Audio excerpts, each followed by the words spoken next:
All right, guys, so this is the technique for selecting your body and removing the background. So first we need to open the file. So I'm going to go to File, Open, and I'm going to look for the file that I want to use. So initially when I shot my portrait using my iPhone, the iPhone saves the image as an HEIC file. And that's not what I want. I don't want an HEIC file. I want a JPEG file. So we're going to have to convert that to a JPEG. Now, if you want, there are HEIC to JPEG converters online.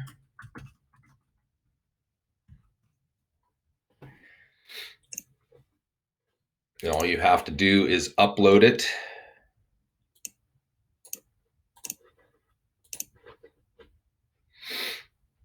It'll convert it. And then once it's done converting it, you're going to have to download it again.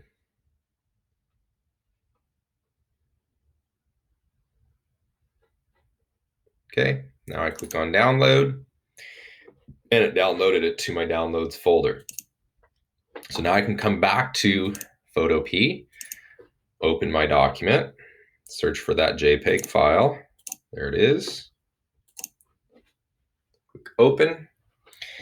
And here we go. Okay, so the next step is to use the object selection tool. So there are a number of different tools over here on the left-hand side. Move tool, rectangular marquee tool, lasso tool.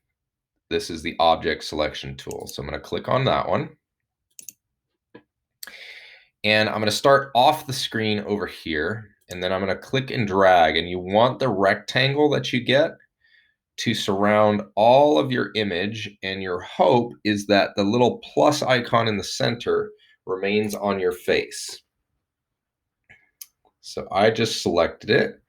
And mine actually this time did a great job. It did actually select the whole thing. How can I tell?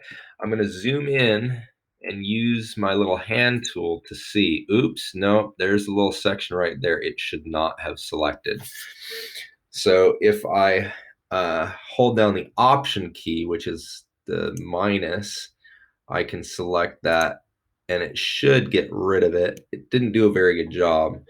So I'm going to have to go into my lasso tool this time, hold down the Option key, and now I can try to draw around it. So I'm sorry if yours was unsuccessful like mine this time, but the lasso tool allows me to actually draw the area that I want to deselect. If you wanted to use the lasso tool for the whole thing, I suppose that could work.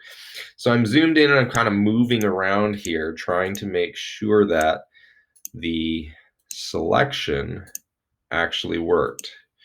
Okay, the rest of it looks pretty good. I'm not going to worry too much about the hair unless it got a big chunk of the blue background, which it doesn't look like it did. It was only that part next to my face that messed up. The face looks good now. So I'm going to zoom back out. So if you want to add to your selection, you can hold down the Shift key, and that will allow you to add a part of the document as a selection. So I just added a bunch of the background. I don't want that, so I'm going to hit undo. If you want to subtract from your selection, you can hold down the Option key, and then it will subtract part of the selection. So that just cut the selection into my face, which isn't what I want. So I undid that. Any steps that you accidentally do, you can always undo in the history palette over here. Just keep going up and it'll show you different parts of your history. Or you can go to Edit, Undo. That's there. Now that I've got my object selected, what I want to do is Edit, Copy. So I just copied the selection. Now I can go to Edit, Paste. And it just created a new layer without the background on it. How can I tell? Well, if you hide the background layer, you should be able to see what it looks like. And that looks pretty good to me.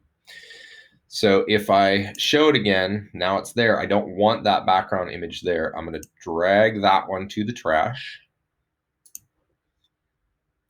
And now all I have is the layer with me and no background.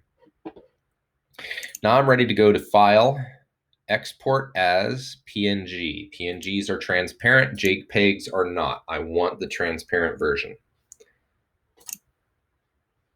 There we go. Now I hit save and it should download. Now it's downloading, goes to my downloads folder. That is done.